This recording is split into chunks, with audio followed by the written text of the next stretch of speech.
Hello, this is Colleen Pearl, the Cool Crone, and welcome back to my channel. This video will cover the astrology of 2022 for the sign of Scorpio.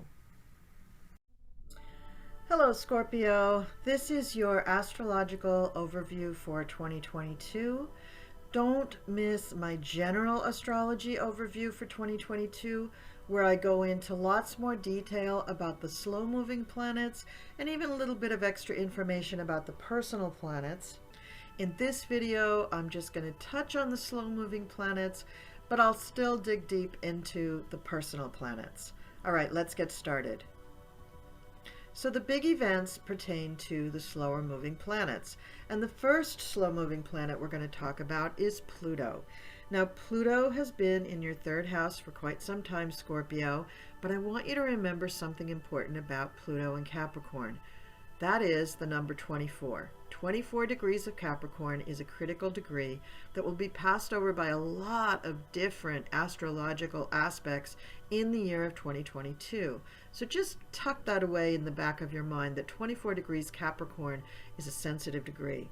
Also, you might want to look in your chart and see where you have 18 to 26, I'm sorry, not 18, 22 to 26 degrees of Capricorn or any of the cardinal signs in your chart, because those will be affected anytime something hits the 24th degree of Capricorn.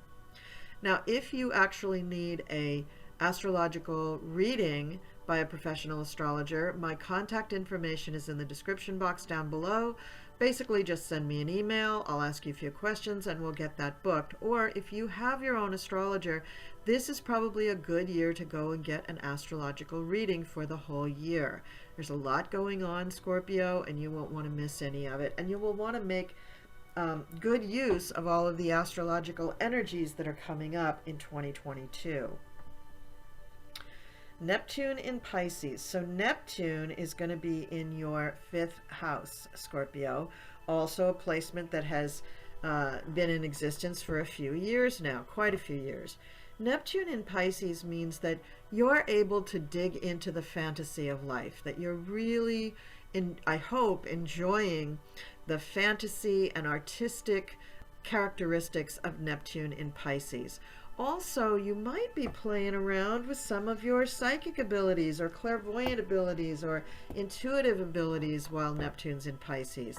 This is also a great time to play around with things in the metaphysical, but I do want to warn you that while Neptune is in Pisces, and especially in your fifth house, you could be susceptible to the influence of charlatans or people who are just selling things that are a little off kilter. It's a time of cults. It's a time of snake oil salesmen. And I want you to just be ultra careful. Now, Scorpio, usually you're not a sign that gets swayed by other people or that gets influenced so strongly by other people. You're a fixed sign. You know your own mind. You have your own opinions. But Neptune in Pisces is strong. It is the ruler of Pisces. So it acts with great strength while it's in its own sign. So just be a little bit careful about that. Uranus is in Taurus. It's been there for a few years now, and this is in your seventh house, which means that your relationship house is all shook up. So you've been attracting unusual people, but you've been having committed relationships. I don't know if you've had one long committed relationship, Scorpio. You may have had a series, because Uranus is not known for its commitment. However, Taurus is known for its commitment. So whatever kinds of relationships you've been having, I'm sure they were very down to earth and enjoyable and comfortable once they got going. Uranus is in a square to Saturn. We'll be talking about that a little bit later. So I'm sure that the commitment that you have been involved in have been pretty strong. And as I mentioned, Saturn has been square Uranus. There were 3 exact squares. The last one was on Christmas Eve of 2021. But this square actually remains in orb, which means that it remains basically in effect for most of 2022. This is the classic fight of the new versus the old. This is the young pup trying to convince the old ram in the herd that he knows better, that he's stronger, that he can make things new. And you see this all over the place. You see actual young versus old. You see conservative versus progressive. You see liberal versus middle of the road. You see people who want to go with very, very new ideas butting heads against people who want to do things the way it's always been done. With the changing planets in 2022, I'm here to tell you that the Uranus side, the side that wants to change and wants to make things new, is going to win. Saturn in Aquarius ultimately is going to say, you know what, they're right, because Aquarius is ruled by Uranus, and so this square is ruled by Uranus. And eventually, we are going to give way to the newer, more modern way of doing things. Once we do that, I think everybody will breathe a sigh of relief, and even the people who didn't want to come along will find that they're very happy they came along, because the world will be easier to live in. More about Saturn later. Now let's talk about the personal planets. Mercury will retrograde 4 times in 2022, and 3 of those 4 times, the Mercury retrograde direction begins in an air sign. So in January, actually on January 14th, we have Mercury at 10 degrees 19 minutes of Aquarius stationing retrograde, and it stays there, of course, in retrograde for about 3 weeks, like it always does. And finally on February 3rd, it'll be all the way back into 24 degrees 23 minutes of Capricorn, where it will station direct. When Mercury is retrograde in air signs, that is when communications get all kinds of messed up. And now in Aquarius, the conversations will be about fairly lofty topics. Things like, how do we solve the vaccine problem? How do we solve the pandemic? How do we solve world hunger? How do we bring about world peace? How do we save the planet? Aquarius wants to talk about these huge global ideas, and not everybody's ready to talk about that when they're just having a conversation around the water cooler or over a cup of coffee. So those conversations, it's not that they won't go anywhere, but they won't be very fruitful, and very often they will be misunderstood. As Mercury backs up into Capricorn, which is an earth sign, the energy will change and people will turn their focus more towards doing things, mainly fixing things, creating little things, like using craft skills like crocheting and wood burning and knitting and sewing and building small things or repairing small things. So the earth signs, when Mercury's retrograde there, still want to produce things. They want to have a product in their hand when they're finished. I don't know if Mercury retrograde will actually allow everybody to get these things finished, but you're going to try, because that's the goal when you've got something pushing you in an earth sign. In May, we have Mercury in Gemini. On May 5th, at 4 degrees 51 minutes of Gemini, Mercury will station retrograde, and it's going to move all the way back to 26 degrees 5 minutes of Taurus by June 3rd. Now, when it starts out in Gemini, Mercury is the prototypical Mercury retrograde, because Gemini is ruled by Mercury. So we have confused conversations, learning things is going to be difficult. Don't take a training class during Mercury retrograde with Mercury and Gemini. Things will be misunderstood, just totally miscommunicated and misunderstood in general. There won't be, bad tempers. I haven't looked at the other planets during this Mercury retrograde, but, there are things that are easily resolved, but still, if you don't have to waste your time with, screwed up conversations and messed up concepts, then, why would you? Now, as Mercury moves back into Taurus, we're going to find again that people want to produce things. They want to do things, and they're going to start to do things with their hands. One of the things that Mercury in Taurus is going to talk about and do is cooking and eating and sharing a meal with people. Taurus wants to be comfortable, so Mercury in Taurus is going to do everything that it can to make you comfortable. It's going to say soothing things. It's going to knit you a sweater. It's going to give you the comfy chair. It's going to try to make you feel at ease, and the point of it is to produce something that's comfortable and easy while Mercury's in Taurus.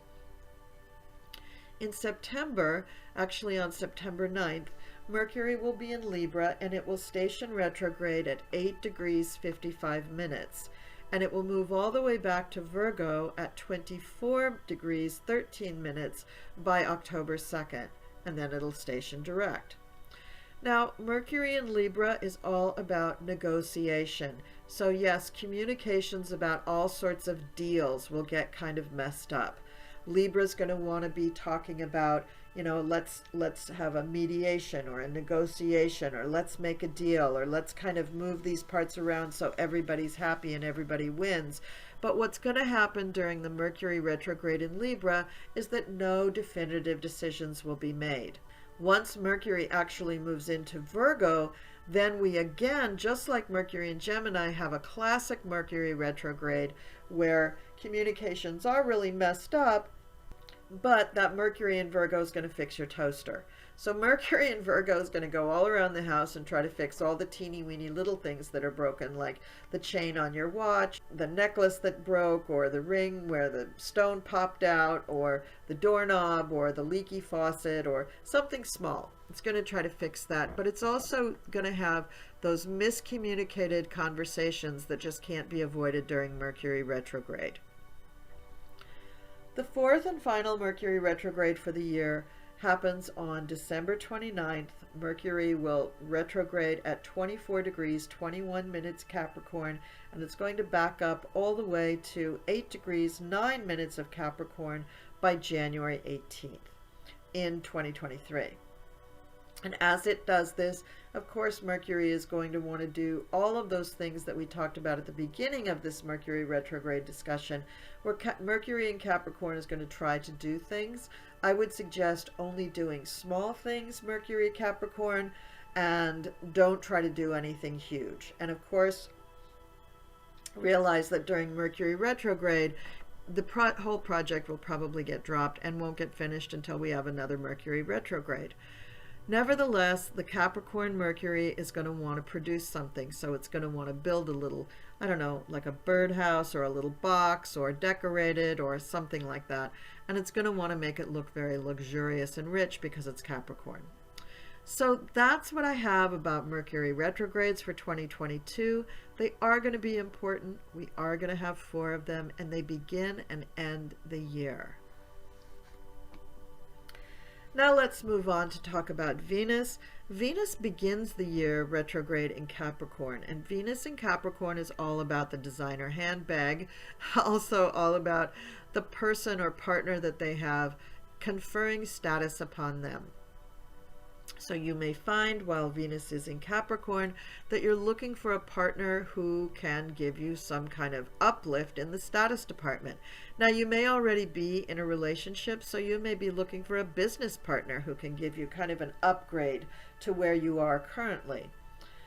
Venus, it's going to stay in Capricorn, and at the end of Capricorn it will go direct, but it's going to stay there until early March. Then she's going to flit through the zodiac sign in taking less than a month to go through each sign, and at the end of the year she will again be in Capricorn. So Venus is going to begin and end the year in Capricorn, which is why this conjunction with Pluto is so important, because she's going to come right back to that spot conjuncting Pluto by the end of the year, which is really, really interesting. So we're beginning and ending the year with Mercury retrogrades, and we're beginning and ending the year with Venus in Capricorn, very, very close to Pluto, which is so interesting. So it's going to put emphasis on all of that Capricorn stuff. Mars is going to retrograde as well in 2022. But in January, we start out with Mars in Sagittarius. Now, this is a fun place for Mars to be. It's the party Mars. It's the Mars that wants to have a lot of friends, do a lot of traveling, do a lot of big things, play some sports, be very competitive, and laugh a lot. So it's a very fun, engaging Mars. However, it's also the Mars that rules the energy for Sagittarius, which is justice, fairness, arguments, and these are the philosophical hills that Mars is ready to die on. So don't think that you can just get away with murder while Mars is in Sagittarius. You very much have to toe the line as far as laws go. At the end of January, Mars will move into Capricorn, and then it will spend about 2 months there. Then it zips into Pisces for a little while, but then it lands in Aries for 2 months, and then Taurus for 2 months, after which it goes into Gemini. Now, Gemini is where Mars is going to live from October through the end of the year. And on October 30th at 25 degrees 37 minutes of Gemini, Mars will turn retrograde. Now, he'll move backwards as far as 8 degrees of Gemini, and he will continue that retrograde and continue to stay in Gemini for quite some time. So the end of the year, while it has all of that Capricorn energy from Pluto and Venus and Mercury, at the end of the year, we're going to have the Mars energy in Gemini. So that's going to uplift things and raise the energy level to a little bit quicker motions. Mars will be retrograde. A lot of the energy will be turning inward. Nevertheless, it is going to be in Gemini. And Gemini for you, Scorpio, is your 8th house. So that's going to put a lot of emphasis on your joint resources. Then we come to Jupiter, and Jupiter is in Pisces for most of 2022. It does dip its toe into Aries for a couple of months, but let's talk about Jupiter in Pisces. Jupiter in Pisces is trining your rising sign if you're a Scorpio rising, or trining your sun, or trining your moon, whatever is Scorpio and you're watching this video for. If you're a Scorpio rising, this is going to put Jupiter along with Pisces in your 5th house. So you're going to have big ideas about love affairs and children and games of chance, even the stock market. And with Neptune in Pisces here, Scorpio, I would be careful with the stock market, because you just can't predict where it's going to go when these two larger planets come together. So Jupiter will begin the year at around 1 degree of Pisces, 0 degree of Pisces, because it just goes into Pisces at the very, very end of 2021. Jupiter in Pisces is amazing for spirituality and healing. And so if you have anything that needs to be healed pertaining to the stock market, love affairs, or children, then you have a good chance of getting it healed in 2022, especially with that Neptune Pisces right next to it. In April, Jupiter is going to conjunct with that Neptune, and we have an amazing opportunity for healing. In fact, I've got it on my calendar. I'm going to schedule a meditation for that date for world healing, because it's just such an amazing bounty of energy. Jupiter expands, Pisces is compassion and healing, and Neptune is spirituality. So it's just it would be an amazing time for people on the planet to really come together and ask for healing and peace. In May, Jupiter is going to move into the sign of Aries, and it's going to stay there for a few months until October, during which time it will go retrograde at some point and move back into Pisces. So it's going to back into Pisces, and then once it goes direct, it only reaches 1 degree of Aries. So that means that even with the retrograde, most of the year Jupiter is going to be in Pisces, and after that May-October stint, it's still going to be moving in Pisces. So it's going to go back over some of the same degrees in Pisces that it went over in the beginning of the year. This means that you're going to feel a little sense of deja vu in that area of your chart where you have Jupiter. So see, this is a good year for you to get a personal astrological reading, just because I want you to know what to expect with Jupiter moving over your chart. And if you have any planets that are in sensitive degrees in Pisces or Aries, you really want to know what's going to be happening with Jupiter, because it's a big planet and it impacts things in a personal way, but a big way. Saturn is in Aquarius all year. Saturn is going to begin the year 2022 at about 12 degrees of Aquarius.